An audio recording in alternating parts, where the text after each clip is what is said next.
नमस्कार मित्रों, good morning, शुभ प्रभात, राधे राधे। आप सभी का स्वागत आज की राजस्थान की इस रिवीजन की करंट अफेयर्स की क्लास में। राजस्थान का करंट अफेयर्स राजस्थान की सभी एग्जाम के लिए आपके लिए बहुत ही उपयोगी साबित होने वाला है जी।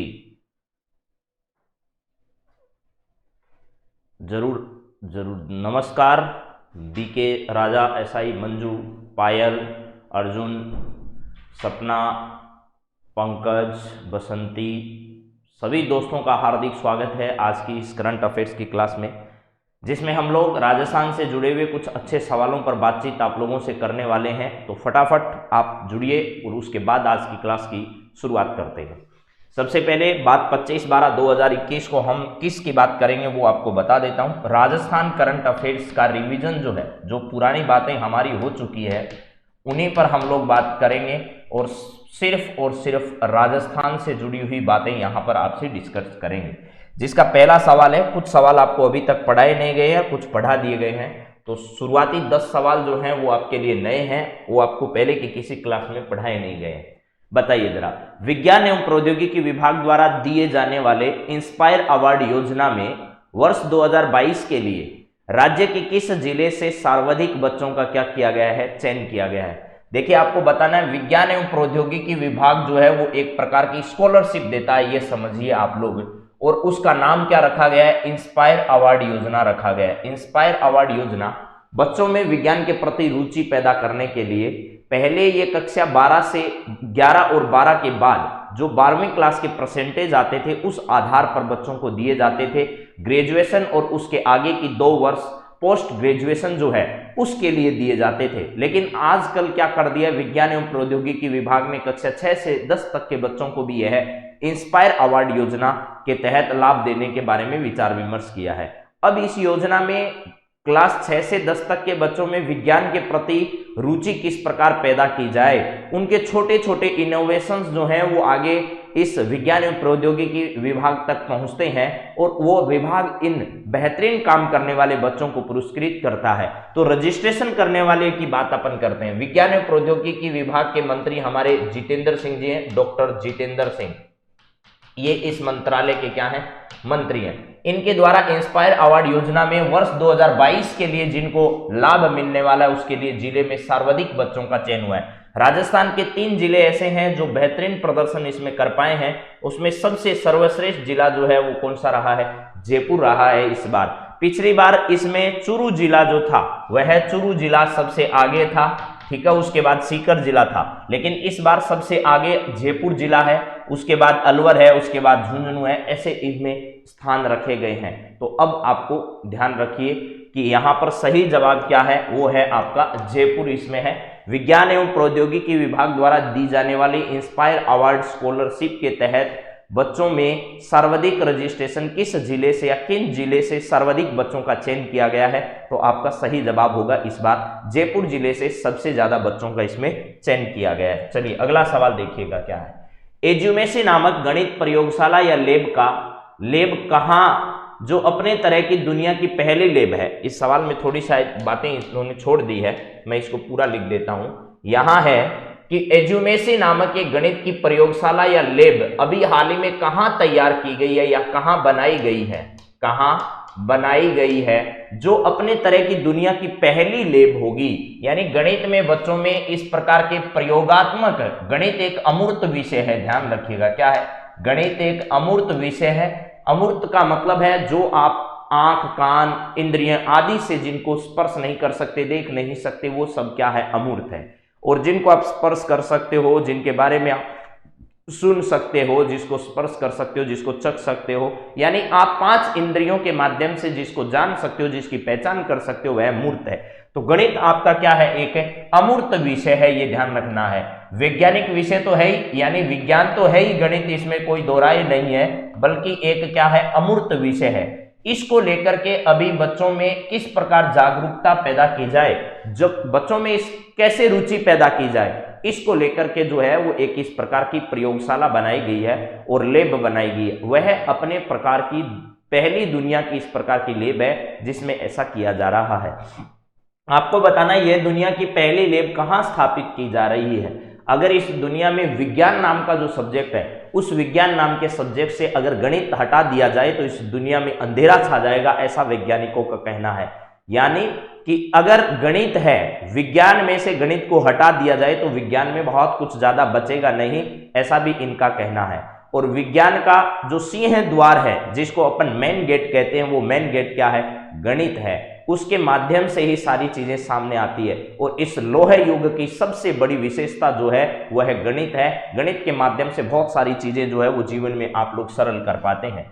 तो यहां गणनाओं का विज्ञान गणित है। दुनिया की पहली लैब कहां स्थापित की गई है? तो ध्यान रखना, आईआईटी जोधपुर के जो छात्र हैं उनके द्वारा अभी हाल ही में इसे बनाया गया, जिसका नाम क्या दिया गया है? एज्यूमेसी दिया गया। ध्यान रखना, क्या दिया गया?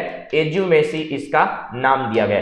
राजस्थान का सबसे पहला विश्वविद्यालय राजस्थान विश्वविद्यालय, और सबसे बड़ा विश्वविद्यालय भी राजस्थान विश्वविद्यालय है। यह है जयपुर की स्थापना के समय से ही वहां पर बड़ी भूमि देकर इसको क्या किया गया था? स्थापित किया गया था। एज्यूमेसी जो है, एज्यूमेसी नाम की ये लैब जो है वो अभी हाल ही में क्या की गई है? शुरू की गई है। यह एमएनआईटी भी जयपुर में है, जो मालवीय नेशनल इंस्टीट्यूट के नाम से, टेक्नोलॉजी इंस्टीट्यूट के नाम से जाना जाता है, यह भी जयपुर में है। चलिए अगला सवाल देखिएगा। राजस्थान संगीत नाटक अकादमी द्वारा, राजस्थान संगीत नाटक अकादमी जो है उसके द्वारा एक कार्यशाला का भी हाल ही में आयोजन किया गया। देखिए, राजस्थान संगीत नाटक अकादमी जो है तथा उत्तर मध्य क्षेत्र सांस्कृतिक केंद्र प्रयागराज के सम्मिलित प्रयास से एक नाट्यशाला का आयोजन कहाँ किया गया? राजस्थान जो है, राजस्थान लोक नाट्यों की धरा है। राजस्थान के रग रग में लोक नाट्य, लोक संगीत ये सब बसे हुए हैं, क्योंकि हमारी जो है वो संस्कृति जो है वो भी इसी प्रकार की है। यहाँ विभिन्न प्रकार के खेल भी खेले जाते हैं। आपने ख्याल का नाम सुना होगा, आपने रम्मत का नाम सुना होगा, ठीक है। आपने यहाँ पर विभिन्न प्रकार के जो रंगमंच होते हैं उसमें विभिन्न प्रकार की रास लीला के बारे में सुना होगा। रास लीला है, और इसके अलावा राम लीला है, राम लीला है। ये सब काम हमारे राजस्थान में बड़े अच्छे ढंग से हमारी संस्कृति में बसे हुए हैं। राजस्थान के अधिकांश जिलों में इस प्रकार के राजस्थानी के नाटकों का आयोजन किया जाता है। तो अभी हाल ही में एक नाट्यशाला का आयोजन, एक नाट्यशाला, भवानी नाट्यशाला का नाम सुना होगा आपने, भवानी नाट्यशाला ने अभी पिछले वर्ष, इसी वर्ष अपनी स्थापना के 100 वर्ष पूरे किए थे। भवानी नाट्यशाला कहाँ पर है? तो ये भवानी नाट्यशाला झालावाड़ में है। ध्यान रखना, राज्य की सबसे पुरानी नाट्यशालाओं में इसका नाम आता है, झालावाड़ में भवानी नाट्यशाला। इसने अपनी स्थापना के कितने वर्ष पूर्ण किए थे? अभी पिछले दिनों इन्होंने अपनी स्थापना के 100 वर्ष पूर्ण किए थे। तो अभी हाल ही में इस सांस्कृतिक केंद्र के साथ, उत्तर क्षेत्र सांस्कृतिक केंद्र प्रयागराज के साथ मिलकर राजस्थान की संगीत नाटक अकादमी ने एक नाट्यशाला का आयोजन कहाँ किया? तो जयपुर में नहीं किया, जोधपुर में इसका आयोजन किया, बीकानेर में नहीं किया, भीलवाड़ा में नहीं किया। बीकानेर में किसका आयोजन किया जा रहा है? ऊंट महोत्सव जो है उसका आयोजन हो रहा है। ऊंट महोत्सव का आयोजन कहाँ किया जा रहा है? ये बीकानेर में। बीकानेर की जो उस्ता कला है, बीकानेर की क्या है? उस्ता कला जो है वो बेहतरीन है। यानी ऊंट की खाल जो होती है, ऊंट की खाल पर सोने की नक्काशी जो है, ऊंट की खाल पर सोने की नक्काशी करने का कार्य जो है वो उस्ता कला कहलाती है। हिसामुद्दीन उस्ता जो थे, हिसामुद्दीन उस्ता जो है वो इस कला के क्या हैं? बेहतरीन कलाकारों में से एक आते हैं। और जयपुर तो आप लोग खैर जानते हैं, जयपुर में ब्लू पोट्री जो है, ब्लू पोट्री जयपुर की बहुत प्रसिद्ध है। ये कहाँ से चलती आई? लाहौर से आई। कहाँ पर? पहले ईरान से लाहौर पहुंची, लाहौर से फिर हिंदुस्तान आई, और हिंदुस्तान में भी जब औरंगजेब का समय था उस समय दिल्ली से ये सब कलाकार कहाँ आ गए? राजस्थान की तरफ पलायन कर गए। तो ये सारी कलाएं जो हैं वो इधर ईरान है, आपका लाहौर है, इधर वाले क्षेत्र से दिल्ली पहुंची। और दिल्ली के बाद जिस समय मुगलों का शासनकाल चल रहा था, मुगलों में औरंगजेब का शासनकाल जब था, तो सभी प्रकार के कलाकार, संगीतज्ञ, ये सब वहां के जो मुगल सल्तनत थी उसको छोड़कर अलग अलग रियासतों में जा पहुंचे। और राजस्थान की अधिकांश रियासतों में ये कलाकार पहुंचे, क्योंकि राजस्थान की अधिकांश रियासतें जो है वो दिल्ली की सत्ता के क्या थी? नजदीक थी। तो यहां पर इसका सही जवाब जो है वो क्या है आपका? जयपुर नहीं है, वो जोधपुर सही जवाब है। नाट्यशाला का आयोजन कहां किया गया? जोधपुर में किया गया। चलिए अगला सवाल देखिएगा क्या है। अगला सवाल आपके सामने जो है वो ये है कि भैया चश्वी कुंभट का संबंध किस खेल से है? राष्ट्रीय चैंपियन शिप में 2 कांस्य पदक हाल ही में इन्होंने जीते हैं। खिलाड़ी का नाम है जिसने क्या जीते हैं, राष्ट्रीय चैंपियनशिप, राष्ट्रीय चैंपियनशिप जो है, राष्ट्रीय चैंपियनशिप जो है, इस राष्ट्रीय चैंपियनशिप के अंदर इन्होंने 2 मेडल जीते हैं। तो ये चश्वी कुंभट का संबंध किस खेल से है, जिसमें इन्होंने गुजरात में आयोजित होने वाली राष्ट्रीय चैंपियनशिप जो है उसमें 2 पदक इन्होंने क्या कर लिए हैं, हासिल कर लिए। इस राष्ट्रीय चैंपियनशिप का आयोजन कहां किया गया, अगर ये पूछे तो इसका आयोजन गुजरात में किया गया है। गुजरात में आयोजित होने वाली राष्ट्रीय चैंपियनशिप में जिसने 2 मेडल जीते हैं उसका नाम आपको बताइए। ठीक है, यहां पर बैडमिंटन है, टेनिस है, पावर लिफ्टिंग है, वॉलीबॉल है। तो देखिए इसमें से अगर इसके आगे लगा दिया जाए राष्ट्रीय power lifting championship, power lifting championship है, ये वाली चैंपियनशिप राष्ट्रीय पावर लिफ्टिंग चैंपियनशिप का आयोजन अभी हाल ही में कहां किया गया, तो गुजरात में इसका आयोजन किया गया। और चश्वी कुंभट जो है, इस चश्वी कुंभट ने इसमें 2 ब्रोंज मेडल जो है वो क्या किए हैं, अपने नाम किए हैं। तो 2 ब्रोंज मेडल जीतने वाली चश्वी कुंभट का संबंध किस खेल से है, पावर लिफ्टिंग से है। और अभी गुजरात में आयोजित होने वाली प्रतियोगिता जो है उसमें इन्होंने 2 ब्रोंज मेडल जो है वो जीते हैं। ठीक है, राजस्थान से 3 खिलाड़ियों का नाम बहुत अच्छे से याद रखना। एक है अपना अवनी लखेरा, अवनी लखेरा का नाम या लेखरा का नाम आपको ध्यान रखना है, लखेरा नहीं है, लेखरा है वैसे ये। ठीक है, अवनी लेखरा। तो पहला नाम ये है, पहली बार पैरा बैडमिंटन में इन्होंने अपनी धाक जमाई। उसके बाद इन्हें अभी अभी जो राष्ट्रीय खेल पुरस्कार दिए जाते हैं उनमें भी इनको सम्मानित होने का अवसर मिला। उसके बाद है मिताली राज, क्या है, मिताली राज जोधपुर से संबंधित है। मिताली राज, अवनी लेखरा का संबंध जयपुर से है। और इसके साथ साथ कृष्णा नागर जो है, कृष्णा नागर, इनको भी कहां से, कृष्णा नागर बैडमिंटन से संबंधित है। और इनको भी यह सम्मान जो है वो अभी हाल ही में क्या किया गया, दिया गया। इनका संबंध भी कहां से है, तो जयपुर से है। हाँ जी, चलिए, हाँ, स्वर्णकाल राय सिंह का समय, वेरी गुड, सब लोग जानते हैं। मिताली राज का संबंध जोधपुर से, कृष्णा नागर जयपुर से है, अवनी लेखरा का संबंध भी जयपुर से है। इन 3 खिलाड़ियों के बारे में बहुत अच्छे से याद रखना, क्योंकि अभी अभी इन 3 खिलाड़ियों को मेजर ध्यानचंद खेल रत्न पुरस्कार जो है ना, मेजर ध्यानचंद खेल रत्न पुरस्कार, मेजर ध्यानचंद खेल रत्न पुरस्कार से क्या किया गया, नवाजा गया था। और यहां राजस्थान में सरकार ने घोषणा की थी कि हम मेजर ध्यानचंद के नाम पर खेल स्टेडियम बनाएंगे। क्या करेंगे, प्रत्येक जिले में खेल स्टेडियम हम लोग बनाने वाले हैं, स्टेडियम। और तो किसी जिले में बना या नहीं बना पता नहीं, लेकिन उदयपुर जो जिला है वहां पहला इस मेजर ध्यानचंद खेल स्टेडियम का क्या किया गया, निर्माण किया गया। और वहां हॉकी जो है, उस हॉकी खेल का भी क्या कर दिया है, शुरुआत कर दी गई है। हॉकी अकादमी की वहां एक तरीके से शुरुआत कर दी गई है। आदिवासी दिवस जो मनाया गया उस दिन यहां से शुरू किया गया था उसको। ठीक है, तो चलिए जरा, हाँ, 12 को दिया गया, 35 को अर्जुन पुरस्कार। यह जो है मेजर ध्यानचंद पुरस्कार 12 लोगों को दिया गया था, कुल 12 लोगों को दिया गया था, ये ध्यान रखना। अर्जुन पुरस्कार 35 लोगों को दिया गया। चलिए अगला सवाल देखिएगा, राजस्थान सरकार द्वारा नितेश कनेक्ट कार्यक्रम का आयोजन कहां किया गया है, यानी निवेश कनेक्ट है, नितेश कनेक्ट नहीं है ये भैया, क्या है, निवेश कनेक्ट प्रोग्राम का आयोजन राजस्थान में कहां पर किया गया, ये है निवेश और कनेक्ट कार्यक्रम। देखिए मैंने आपको कई बार बता दिया है, इन्वेस्ट राजस्थान, इन्वेस्ट राजस्थान जो है, इन्वेस्ट राजस्थान 2022 में इसका आयोजन किया जाएगा जनवरी में, 20 से लेकर के 22-23 जनवरी तक इसका आयोजन कहां किया जाना है, जयपुर में किया जाना है। जनवरी में इसका आयोजन सीतापुरा जो है आपका, सीतापुरा औद्योगिक क्षेत्र जो है वहां हमारा जेईसी एक पार्क है, उस जेईसी पार्क में, इस सीतापुरा में, जयपुर में इसका क्या किया जाना है, आयोजन किया जाना है। इसके लिए राजस्थान सरकार अलग अलग जगह जाकर क्या करती है, अलग अलग प्रकार के कार्यक्रम आयोजित कर रही है। इन्वेस्टर्स को क्या कर रही है, प्रोत्साहित करने के लिए। राजस्थान के जो इन्वेस्टर बाहर रहते हैं या अन्य इन्वेस्टर्स जो राजस्थान में इन्वेस्ट करना चाहते हैं, चाहे ऊर्जा का क्षेत्र हो, चाहे और कोई भी क्षेत्र हो जिसमें राजस्थान में अपने उद्योग धंधे लगाना चाहते हैं, उनको राजस्थान की ओर आकर्षित करने के लिए इन्वेस्ट राजस्थान 2022 का आयोजन जो है वो जनवरी में किया जाना है जयपुर में। इसको लेकर अभी हाल ही में एक कार्यक्रम आयोजित हुआ, निवेश कनेक्ट कार्यक्रम। इस निवेश कनेक्ट कार्यक्रम का आयोजन कहां किया गया, आपको यह बताना है, राजस्थान सरकार द्वारा। उद्योग मंत्री जो हमारे हैं शकुंतला रावत जी, उद्योग एवं वाणिज्य विभाग उसका नाम कर दिया गया, उद्योग मंत्रालय का नाम बदलकर।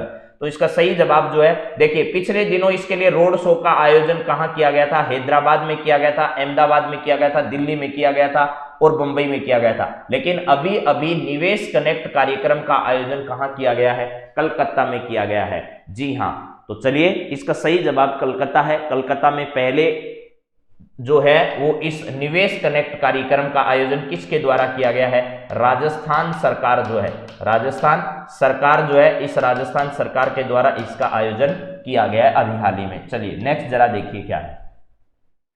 केंद्रीय प्रदूषण बोर्ड के अनुसार राज्य में इस वर्ष ई कचरे में कितने गुना की वृद्धि हुई है। राजस्थान लगातार ई कचरा जो है उसकी मात्रा में, ई कचरे का मतलब क्या है वो भी जरा समझ लो आप लोग। ई कचरा किसको कहते हैं, ई कचरे के लिए राजस्थान सरकार बहुत सारे प्रयास कर रही है। यानी आपका मोबाइल है, ठीक है, मोबाइल है, टीवी है, लैपटॉप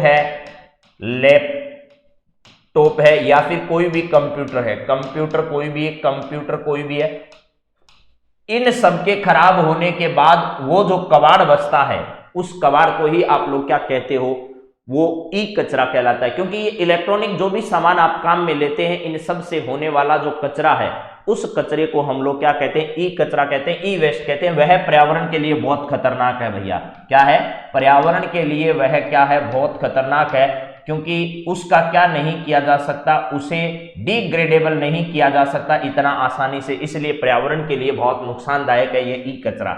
इस ई कचरे के लिए केंद्रीय प्रदूषण बोर्ड के अनुसार अभी हाल ही में देश की स्थिति यह है कि देश का पिछले वर्ष का जितना था उसका 2 गुना कचरा हो गया है इस बार। और राजस्थान की स्थिति यह है कि राजस्थान ने पिछले वर्ष जितना था उससे 4 गुना हो गया है। तो यहां पूछा है कितने गुने की वृद्धि की है, तो देश ने तो 2 गुने की वृद्धि की है और राजस्थान ने 4 गुने की वृद्धि की है, ये ध्यान रखना। तो राजस्थान में 4 गुना ई कचरा पिछले वर्ष से बढ़ा गया है और देश में कितना हो गया, देश में 2 गुने की वृद्धि हुई है। ये ई कचरे के बारे में आपको ध्यान रखना। ई कचरा है क्या, ये ध्यान रखना। पर्यावरण को किस प्रकार नुकसान पहुंचाता है ये भी हमें क्या करना है, ध्यान रखना है। चलिए नेक्स्ट जरा बात करते हैं। अगली बात आपके सामने है, राजस्थान लोक सेवा आयोग द्वारा राष्ट्रीय कॉन्फ्रेंस का आयोजन कब किया जाएगा। देखिए राजस्थान लोक सेवा आयोग जो है, इस राजस्थान लोक सेवा आयोग ने अपना अभी हाल ही में 73वां स्थापना दिवस जो है वो क्या किया, 73वां स्थापना दिवस अभी हाल ही में मनाया। आपको ये भी मालूम है राजस्थान लोक सेवा आयोग का मुख्यालय अजमेर में है। इसमें 7वां सवाल है, इसका मतलब इसमें 7 मेंबर्स होते हैं कुल मिलाकर, ठीक है। और राष्ट्रीय कॉन्फ्रेंस का मतलब है विभिन्न प्रकार के राज्यों की जो लोक सेवा आयोग है उन लोक सेवा आयोग के अध्यक्ष, यूपीएससी के अध्यक्ष राजस्थान आकर विभिन्न प्रकार की भर्ती परीक्षाओं को किस प्रकार बेहतर तरीके से कंडक्ट कराया जाए, किस प्रकार जो वर्तमान की प्रचलित विधियां हैं उनमें सुधार किया जा सकता है, उसको लेकर के राजस्थान में एक कॉन्फ्रेंस का आयोजन अभी किया जाना है। उस कॉन्फ्रेंस का आयोजन राजस्थान में कहां किया जाएगा, तो जयपुर में अजमेर में ही किया जाएगा। राजस्थान लोक सेवा आयोग के मुख्यालय में ही, अजमेर में ही इसका क्या किया जाएगा, आयोजन किया जाएगा। लेकिन आपसे पूछा जा रहा है कब किया जाएगा ये बताइए।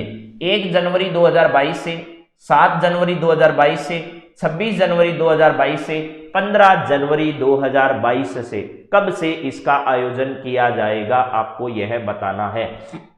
तो ध्यान रखना मेरे मित्रों, इस अजमेर में आयोजित होने वाली इस कॉन्फ्रेंस का आयोजन 7 जनवरी 2022 से किया जाना है। 7 जनवरी 2022 से राजस्थान के जो शिक्षा विभाग का या फिर भर्ती परीक्षाओं का सबसे बड़ा केंद्र जिसको मान सकते हैं राजस्थान लोक सेवा आयोग, उस राजस्थान लोक सेवा आयोग के द्वारा क्या किया जाएगा, यहां से एक राष्ट्रीय कॉन्फ्रेंस का आयोजन किया जाना है। यह है अजमेर के राजस्थान के लोक सेवा आयोग के मुख्यालय पर इसका आयोजन किया जाएगा। शिव सिंह राठौड़ जो है, शिव शिव सिंह कौन है?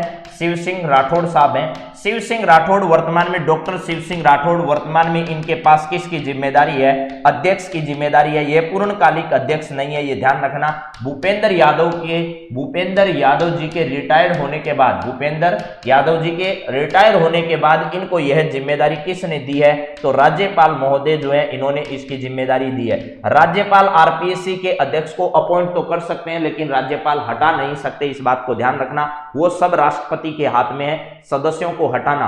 और एक भी ध्यान रखना, राजस्थान लोक सेवा आयोग में जो सदस्य रह चुका है वो राजस्थान लोक सेवा आयोग में दोबारा से मेंबर नहीं बन सकता, दोबारा से अध्यक्ष नहीं बन सकता।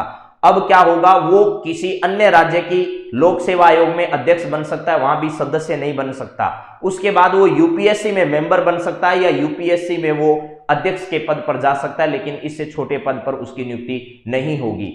अब लोक सेवा आयोग जो है उसके बारे में आपको ये सारी बातें जो है वो पता होनी चाहिए कि राष्ट्रपति किसी मेंबर को कैसे हटाते हैं। एक क्षमता या किसी भी प्रकार का जो उन्होंने लोभ लालच के माध्यम से इस प्रकार का अगर कोई काम किया है तो राष्ट्रपति जो है वो सुप्रीम कोर्ट से जांच करवाकर इनको बीच में भी क्या कर सकते हैं, हटा सकते हैं। ये भी आपको ध्यान रखना है। तो इसका सही जवाब जो है वो क्या है? 7 जनवरी 2022 से यहां पर एक कार्यशाला का आयोजन किया जाएगा। चलिए नेक्स्ट सवाल देखिएगा। राजस्थान विधानसभा में पहली बार बाल सत्र का आयोजन कब किया गया था, यह भी बता दीजिए। यह हालांकि थोड़े दिन पहले का सवाल है लेकिन इंपॉर्टेंट था तो मैंने इसको डाल दिया। राजस्थान विधानसभा में पहली बार बाल सत्र का आयोजन कब किया गया? यह बाल सत्र अपने आप में अद्भुत था, यह ध्यान रखना। इस समय इस कार्यक्रम की अध्यक्षता हमारे लोकसभा अध्यक्ष ओम बिड़ला ने की थी। ओम बिड़ला जितनी परिपक्वता से हमारे वर्तमान के जो राजनेता हैं वो बातचीत नहीं कर पाते, उससे ज्यादा परिपक्वता से इन बच्चों ने अपने तैयार किए हुए जो बातचीत थी उनके माध्यम से राजस्थान विधानसभा को एक अच्छा केंद्र इन्होंने बनाया। ओम बिड़ला जी इस कार्यक्रम की अध्यक्षता कर रहे थे। इसमें हमारे राजस्थान विधानसभा के सीपी जोशी जो है, सीपी जोशी अध्यक्ष, वो भी उपस्थित रहे। और इसी कार्यक्रम में हमारे जो सीएम है अशोक गहलोत जी, वो भी इस कार्यक्रम में क्या रहे, उन्होंने पूरा कार्यक्रम बच्चों की बहस जो है वो ये पूरी इन्होंने क्या की, अवलोकन किया, इसको देखा। तो इसका आयोजन कब किया गया? 14 दिसंबर 2021 को, 14 नवंबर 2021 को, 14 अक्टूबर 2021 को, 14 सितंबर 2021 को। तो आपका एकदम सही जवाब है।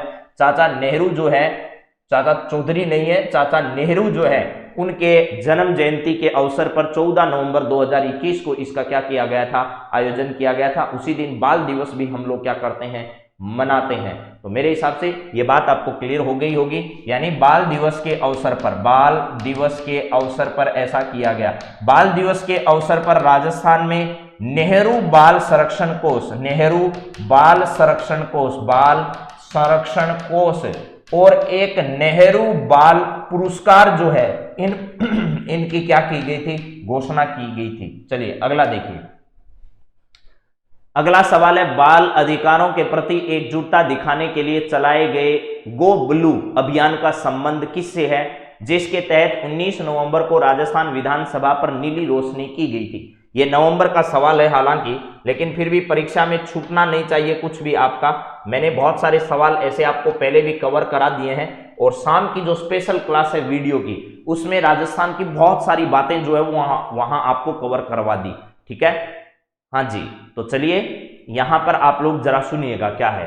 बाल अधिकारों के प्रति एकजुटता दिखाने के लिए चलाए गए गो ब्लू अभियान का संबंध जो है, जिससे 19 नवंबर को राजस्थान विधानसभा पर नीली रोशनी की गई थी। गो ब्लू है इसका नाम। ये एक स्पेशल अभियान चलाएगा, गो ब्लू अभियान। किसके लिए यह गो ब्लू अभियान? बाल अधिकारों के प्रति जागरूकता के लिए, बाल अधिकारों के प्रति, बाल अधिकारों के प्रति जागरूकता, बाल अधिकारों के प्रति क्या करने के लिए, बाल अधिकारों के प्रति लोगों में जागरूकता पैदा करने के लिए यह अभियान चलाएगा। बाल अधिकारों के प्रति एकजुटता दिखाने के लिए किसके द्वारा चलाया गया गो ब्लू अभियान? 19 नवंबर को राजस्थान विधानसभा पर नीली जो रोशनी है उसको करके यह एक संदेश दिया गया था। तो पहला है आपका यूनिसेफ के द्वारा, यूनेस्को के द्वारा, महिला एवं बाल विकास विभाग के द्वारा, यूएनओ के द्वारा। तो यूएनओ के द्वारा नहीं चला गया, महिला एवं बाल विकास विभाग भी नहीं, यूनेस्को भी नहीं, यूनिसेफ इसका सही जवाब है। बालकों के विकास के लिए यूनिसेफ राजस्थान सरकार के साथ मिलकर बहुत सारे काम करता है। राजस्थान ही नहीं पूरे देश भर में जो है वो यूनिसेफ सहयोग करता है इस प्रकार बच्चों के अधिकारों के संरक्षण के लिए। अभी यूनेस्को की सांस्कृतिक अमूर्त सांस्कृतिक धरोहर सूची में, अमूर्त सांस्कृतिक धरोहर सूची में, सांस्कृतिक धरोहर जो सूची है, धरोहर सूची जो है उसको लेकर भी आपको बात बताई है मैंने। कौन सा, यानी पश्चिमी बंगाल की जो दुर्गा पूजा है उस दुर्गा पूजा को इसमें शामिल किया गया है। दुर्गा पूजा जो है उसको यूनेस्को की विश्व विरासत सूची के अमूर्त सांस्कृतिक धरोहर सूची में शामिल किया गया है। ठीक है, अब एक बात और देखिएगा आप लोग, मैंने एक बात आपको और भी बता रखी होगी इसके संबंध में कि यहां पर अभी रामसर जो स्थल है, रामसर साइट में जो शामिल स्थल है उसमें पूरे देश भर से अब टोटल 47 ऐसे स्थल हैं। तो 2021 में टोटल कितने स्थान ऐसे हैं जो भारत के जो हैं वो रामसर साइट में शामिल किए गए? तो ध्यान रखना, 2 गुजरात के शामिल किए गए, 2 हरियाणा के शामिल किए गए और अभी हाल ही में दिसंबर 2021 में 1 उत्तर प्रदेश का शामिल किया गया है।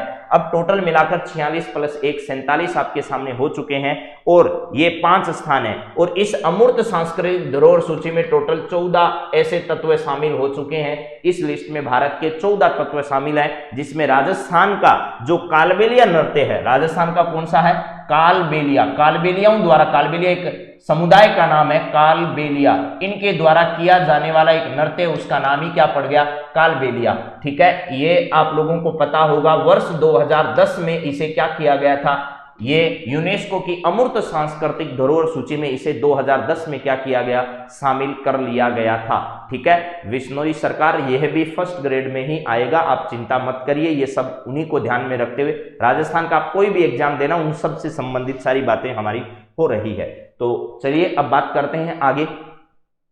यहां पर गुलाबो जो है, गुलाबो सपेरा का नाम लिया जाता है। गुलाबो ने इस कालबेलिया नृत्य को इतना फेमस किया कि दुनिया भर में आज पहचान है इस कालबेलिया नृत्य की।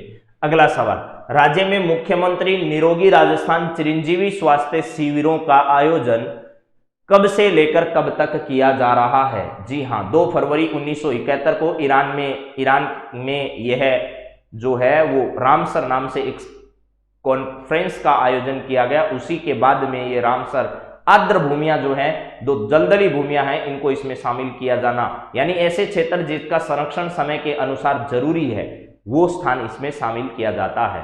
हाँ जी गुरुजी, नेगेटिव मार्किंग हटाकर टावरों को अपने हिसाब से प्रश्न का उत्तर सही करने के अधिकार में। हाँ जी, सही बात है। इसका सही जवाब क्या है जरा देखो भैया।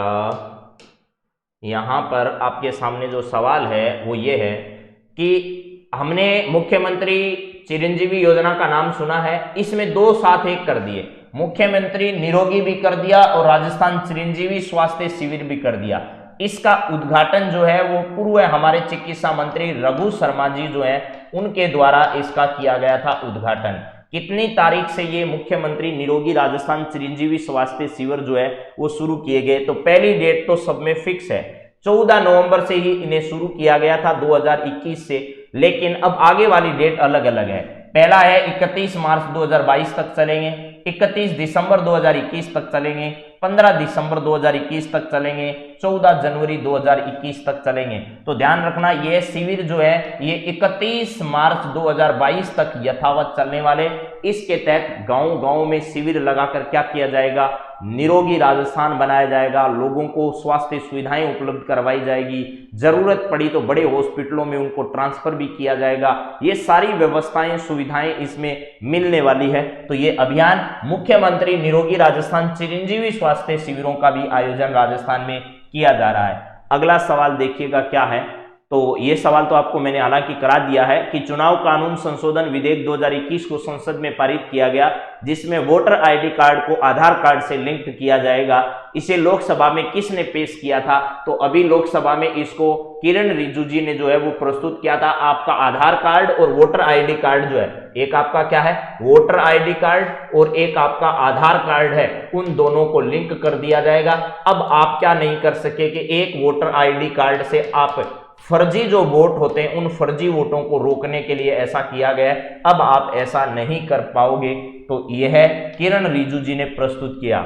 देखिए राजस्थान का अगला सवाल है रिवीजन के। अब अधिकांश सवाल आपके पहले की क्लासों में पढ़े हुए आ रहे हैं जो इन 7 दिनों में हमने बातचीत की है। राजस्थान के मुख्यमंत्री ने हाल ही में किस जिले में सखी वन स्टॉप सेंटर का क्या किया है, उद्घाटन किया। ये सब आपके पढ़े हुए हैं, फटाफट इनका जवाब दे दीजिएगा। अभी राजस्थान के मुख्यमंत्री अशोक गहलोत जी ने सखी वन स्टॉप सेंटर का उद्घाटन ऑनलाइन माध्यम से किया। किस माध्यम से? ऑनलाइन माध्यम यानी वर्चुअल माध्यम से इन सखी सेंटरों का क्या किया, उद्घाटन किया। यानी महिला सशक्तिकरण करने के लिए, महिला सशक्तिकरण करने के लिए ऐसा किया गया। महिला सशक्तिकरण यानी उनकी आय में सुधार हो सके, वो भी अपना खुद का कोई काम कर सके, छोटा मोटा व्यवसाय कर सके। इसके लिए सखी वन स्टॉप सेंटर जो है वो राजस्थान के झुंझुनू जिले में, चूरू जिले में और बूंदी जिले में, इन तीनों जिलों में जो है वो इस प्रकार के सेंटर का क्या किया गया, मुख्यमंत्री द्वारा ऑनलाइन माध्यम से यहां पर उद्घाटन किया गया था। तो महिला सशक्तिकरण के लिए इस प्रकार का प्रयास राजस्थान सरकार द्वारा किया गया। राज्यसभा में अभी हाल ही में सरकार के द्वारा दिए गए आंकड़े जो हैं उसके अनुसार देश में ऐसे कितने, राज्य में राजस्थान में ऐसे कितने आंगनबाड़ी केंद्र हैं जहां शौचालय की सुविधा भी क्या नहीं है, उपलब्ध नहीं है। यानी राजस्थान में ऐसे कितने आंगनबाड़ी केंद्र हैं जहां पर शौचालय की सुविधा भी उपलब्ध नहीं है। तो मैंने कल आंगनबाड़ी से संबंधित आपको एक बात बताई थी कि भैया एक A3 ऐप होता है। ये आंगनबाड़ी जो है, ये आंगनबाड़ी महिला एवं बाल विकास विभाग जो है, कौन सा है, महिला एवं बाल विकास विभाग, बाल विकास विभाग, उस बाल विकास विभाग के अंतर्गत आते हैं सारे के सारे, जिसकी मंत्री राजस्थान में ममता भूपेश है। ममता भूपेश जो है वो मंत्री हैं और वो सिकराय विधानसभा क्षेत्र जो है आपका कौन सा है, सिकराय विधानसभा क्षेत्र, सिकराय विधानसभा क्षेत्र से वर्तमान में विधायक हैं। मूल रूप से वो रहने वाली कहां की है, तो उनका जन्म जो है वो झुंझुनू जिले में हुआ था। ये बात आपको कई बार बताई है मैंने, क्योंकि आजकल की परीक्षाओं में इस प्रकार के सवाल पूछे जा रहे हैं। इसका जन्म कहां हुआ, ये रहने वाले कहां के हैं, विधायक कहां के हैं, ये सब सवाल यानी व्यक्तिगत जीवन से जुड़े हुए सवाल भी परीक्षाओं में आ रहे हैं। तो महिला एवं बाल विकास विभाग के अंतर्गत आंगनबाड़ी आते हैं। ममता भूपेश इसकी मंत्री है, सिकराय विधानसभा क्षेत्र से विधायक हैं और झुंझुनू से ये रहने वाली है, यानी झुंझुनू में इनका क्या हुआ, जन्म हुआ। तो राजस्थान में ऐसे कितने आंगनबाड़ी केंद्र हैं जहां पर शौचालय की सुविधा भी उपलब्ध नहीं है? तो ऐसे 29,098 ऐसे राजस्थान में आंगनबाड़ी केंद्र हैं जहां पर इस प्रकार की जो आधारभूत सुविधाएं हैं उन आधारभूत सुविधाओं का भी क्या है, अभाव है। चलिए जरा नेक्स्ट देखते हैं। A3 ऐप का भी संबंध है। A3 में 1A, 2A, 3A। पहले A का मतलब क्या है, यहां पर आपका आशा सहयोगिनी कह दूं, ठीक है। एक का मतलब ANM है और एक का मतलब आंगनबाड़ी कार्यकर्ता है। इन तीनों के बीच में कोऑर्डिनेशन होना बहुत जरूरी है, क्योंकि अधिकांश गांवों में आप देखा होगा आपने, इनके बीच में 36 का आंकड़ा ही रहता है हमेशा। तो ये तीनों हैं, इनके बीच में कोऑर्डिनेशन बनाने के लिए एक A3 ऐप का क्या किया गया था, विकास किया गया था। ये आशा और ANM जो है, ANM जो है वो तो किस स्वास्थ्य विभाग के अंतर्गत आती है, आंगनबाड़ी कार्यकर्ता महिला बाल विकास विभाग में आती है, और आशा जो है वो इन दोनों के बीच में कोऑर्डिनेशन के लिए क्या की गई है, एक नई पोस्ट का सर्जन यहां पर किया गया है। चलिए अगला सवाल। राजस्थान लोक सेवा आयोग ने हाल ही में 22 दिसंबर को अपना कौन सा स्थापना वर्ष मनाया? तो ये भी आपको पता है, आज ही बता दिया मैंने। राजस्थान लोक सेवा आयोग RPSC है, इसने हाल ही में अपना कौन सा स्थापना दिवस मनाया? RPSC का उल्लेख जो है वो ये ध्यान रखना, RPSC हो, UPSC हो, चाहे कोई भी स्टेट PSC हो, चाहे आपकी ज्वाइंट PSC यानी 2 से अधिक राज्यों की एक ही PSC अगर है, तो इन सब का उल्लेख भारत के संविधान के आर्टिकल 315 से लेकर के 323 में किया गया है। यह अभी RAS के पेपर में पूछा जा चुका है। 315 का आर्टिकल जो है, यानी लोक सेवा आयोग या संघ लोक सेवा आयोग का उल्लेख भारत के संविधान के कौन से अनुच्छेद में है, यह RPSC ने अभी RAS के एग्जाम में पूछा है। तो ध्यान रखना, चाहे कोई स्टेट PSC हो, चाहे वो UPSC हो, कोई ज्वाइंट PSC हो, उन सब का उल्लेख 315 से लेकर के 323 में ही किया गया है। तो चलिए इसका सही जवाब आपको दे देते हैं। इसका सही जवाब जो है वो 73वां स्थापना दिवस अभी हाल ही में मनाया गया है, और आपको बता दिया 7 जनवरी 2022 से 7 जनवरी 2022 से क्या किया जाना है, राजस्थान में लोक सेवा आयोग के नेतृत्व में एक कॉन्फ्रेंस का आयोजन अजमेर में ही किया जाना है। कॉन्फ्रेंस का आयोजन अजमेर में, जिसमें विभिन्न राज्यों के लोक सेवा आयोग के अध्यक्ष और यूपीएससी जो है उस यूपीएससी के चेयरमैन इसमें भाग लेने वाले हैं। चलिए नेक्स्ट जरा देखिए क्या है अगला सवाल। कार्बन फुटप्रिंट के खतरे को कम करने के लिए नई सौर ऊर्जा नीति में कुल ऊर्जा उत्पादन में अगले 5 वर्ष में सौर ऊर्जा का हिस्सा कितना करने का लक्ष्य रखा गया है राजस्थान के द्वारा। देखिए फुटप्रिंट क्या होता है ये बात आपको बता दी है। कार्बन जो उत्सर्जन होता है उससे होने वाले नुकसान जो है उसी को, कार्बन उत्सर्जन की अधिक मात्रा को हम कार्बन फुटप्रिंट के नाम से जानते हैं।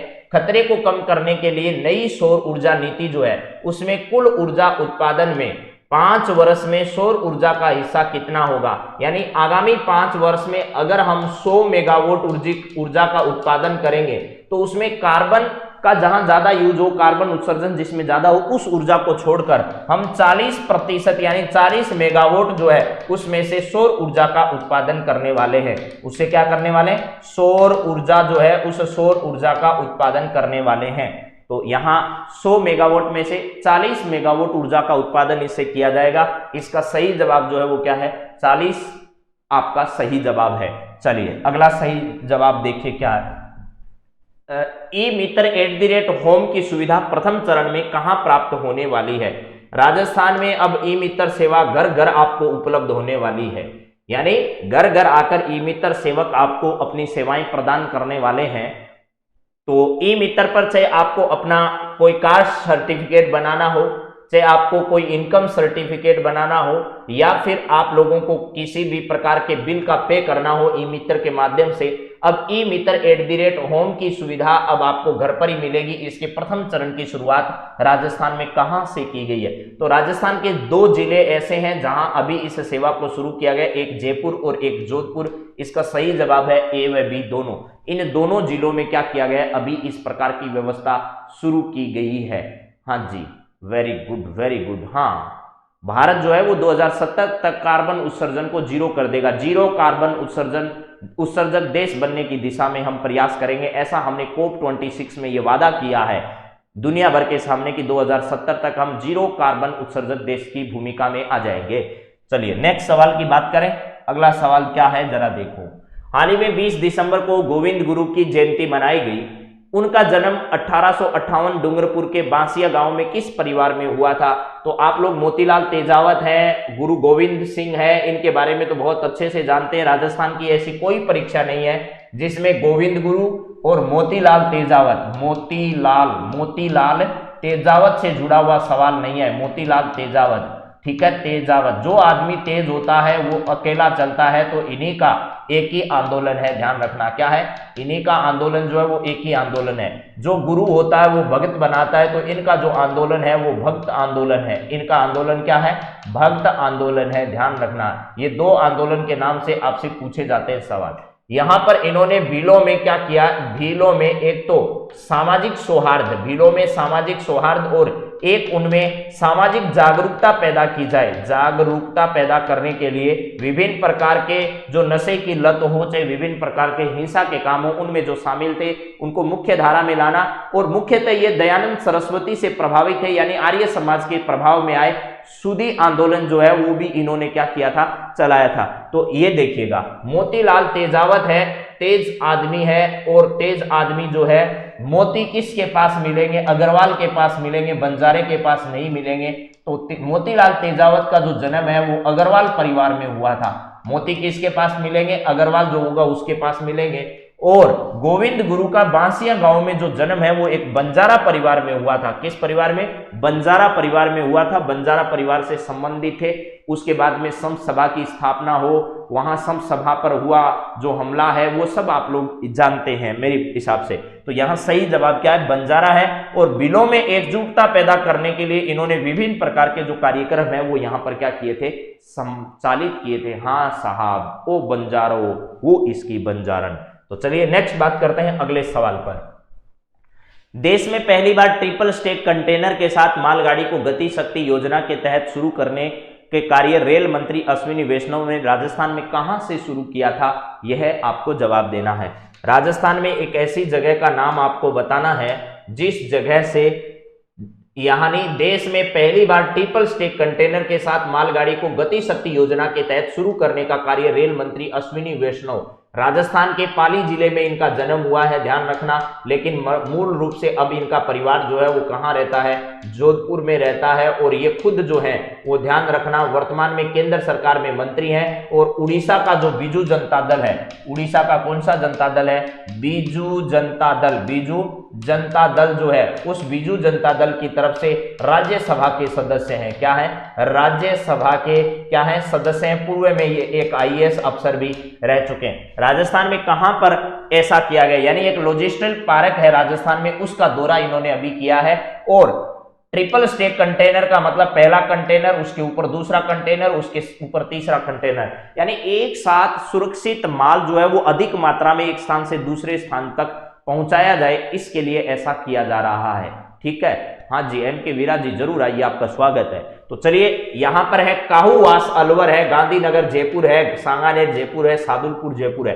तो इसका सही जवाब है काठूवास है, ये काहूवास नहीं है। क्या है, काठूवास जो अलवर का है, वहां लॉजिस्टिक पार्क का इन्होंने दौरा किया और वहीं से इस ट्रिपल स्टेक कंटेनर जो है इसकी इन्होंने क्या की थी, शुरुआत की थी। तो मेरे हिसाब से आपको ये बात समझ में आ गई होगी। काठूवास अलवर जो है वो इसका सही जवाब है। राज्य में 2022 से कैंसर की जीन स्टडी की सुविधा राज्य के कैंसर संस्थान द्वारा उपलब्ध करवाई जाएगी। आपको यह बताना है, कैंसर एक बहुत ही खतरनाक बीमारी है।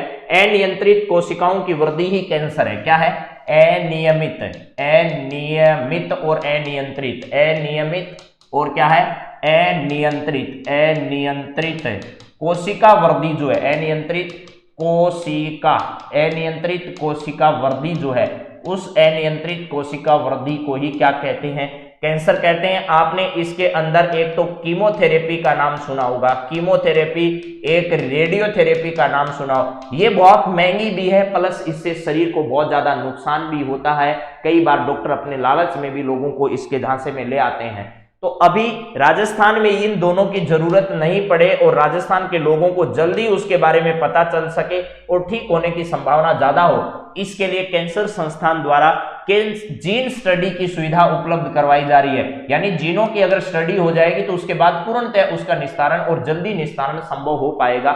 ऐसा राजस्थान में कहां पर किया जा रहा है, तो इसका सही जवाब होगा प्रतापनगर जो जयपुर है, यहां पर कैंसर संस्थान में जो कैंसर जीन स्टडी केंद्र है उसको स्थापित किया जा रहा है, जहां पर बच्चों के लिए जो है वो एजुकेशन सिटी बनाई जा रही है, वहीं कैंसर वाले रोगियों के लिए कैंसर जीन स्टडी भी बनाई जा रही है, सेंटर बनाया जा रहा है, वहां पर सुविधाएं मिल सकेगी राज्य के लोगों को। तो प्रतापनगर जयपुर इसका सही जवाब होगा। अगला सवाल, बेंगलुरु में आयोजित पैरा ओपन एथलेटिक्स चैंपियनशिप में भारत ने कुल कितने पदक जीते? तो भैया ये तो सीधा सवाल है, कोई ज्यादा लंबा चौड़ी बात नहीं है। यहां पर बेंगलुरु में आयोजित होने वाली पैरा ओपन एथलेटिक्स चैंपियनशिप में भारत ने कुल कितने पदक जीते? तो भारत ने इसमें टोटल 18 पदक जीते थे। भारत ने कितने? टोटल 18 पदक इसमें हासिल किए थे। ठीक है जी, हाँ जी, आप सही जवाब दे पा रहे हैं सब लोग।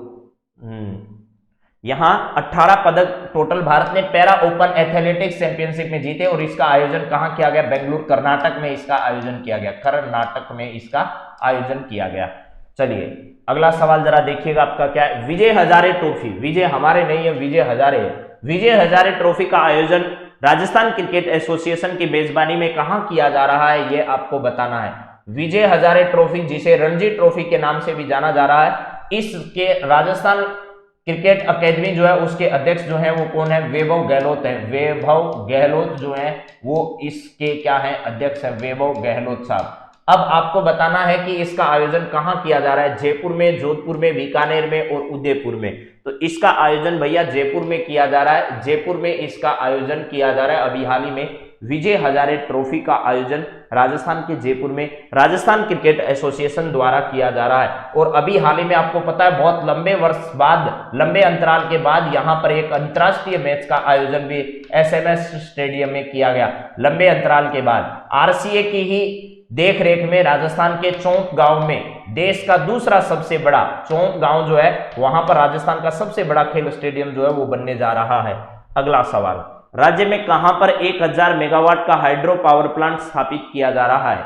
राजस्थान की एक ऐसी जगह का नाम बताना है जहां पर एक क्या किया जा रहा है, 1000 मेगावाट क्षमता वाला, 1000 मेगावाट जो क्षमता है, इस 1000 मेगावाट क्षमता वाला हाइड्रो पावर प्लांट स्थापित किया जा रहा है। कहां पर स्थापित किया जा रहा है, राज्य में कहां पर 1000 मेगावाट पावर जो प्लांट है वो स्थापित हो रहा है, जोधपुर में, सिरोही में, बाड़मेर में, जालोर में। तो इसका सही जवाब जो है वो क्या है, सिरोही है। सिरोही में अभी 1000 मेगावाट क्षमता का पावर प्लांट जो है वो हाइड्रो पावर प्लांट यानी जल से ऊर्जा का उत्पादन, किससे, जल से ऊर्जा का उत्पादन, जल से ऊर्जा का उत्पादन किया जा रहा है। जल से ऊर्जा का उत्पादन जो है वो राजस्थान में किया जा रहा है।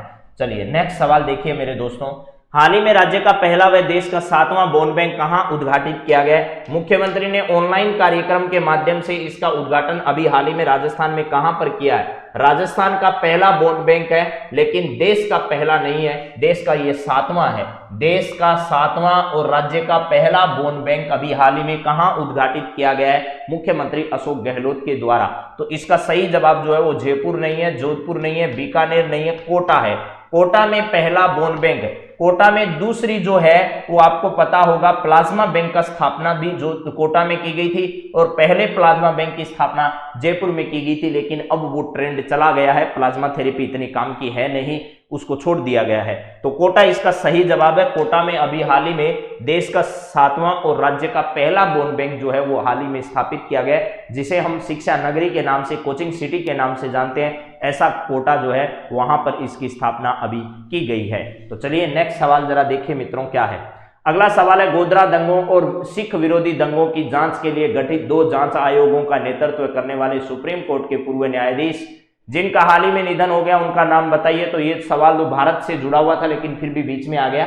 गोधरा दंगे और सिख दंगों के विरोध में जो जांच कमेटी बनाई गई थी उस कमेटी का नाम था नानावती आयोग। क्या था, नानावटी आयोग था उसका नाम, नानावटी आयोग उसका नाम था। उस आयोग का गठन किया गया था, लेकिन आयोग की जांच करने वाले जो चीफ जस्टिस या जो न्यायाधीश थे वही क्या हो गए, अब चल बसे हैं, यानी गिरीश ठाकुरलाल, जीटी नानावती उनका पूरा यानी नाम था, जीटी नानावती यानी गिरीश ठाकुरलाल नानावती था, उनका निधन हो चुका है। अब यह जांच किसी और के पास जाएगी। अब चलिए आगे बात करते हैं। यूयू ललित जो है वो नालसा के अध्यक्ष हैं। राम जेठमलानी इस देश के वरिष्ठतम वकीलों में थे जिनका निधन हो गया। शरद अरविंद बोबडे हमारे भारत के पूर्व जो सीजीआई हैं वो हैं। तो चलिए नेक्स्ट बात करते हैं। अगला सवाल, हाल ही में राजस्थान से अशोक गहलोत सरकार ने अपने कार्यकाल के कितने वर्ष पूर्ण कर लिए हैं। तो राजस्थान की अशोक गहलोत की सरकार ने अभी अपने 3 साल क्या कर लिए हैं, पूरे कर लिए हैं। चलिए 3 साल के उपलक्ष्य में कई कार्यक्रम यहां पर जारी किए गए, उसमें एक है आईएम शक्ति उड़ान योजना। ये सबसे इंपॉर्टेंट है और पेपर में पक्का सवाल आएगा इससे।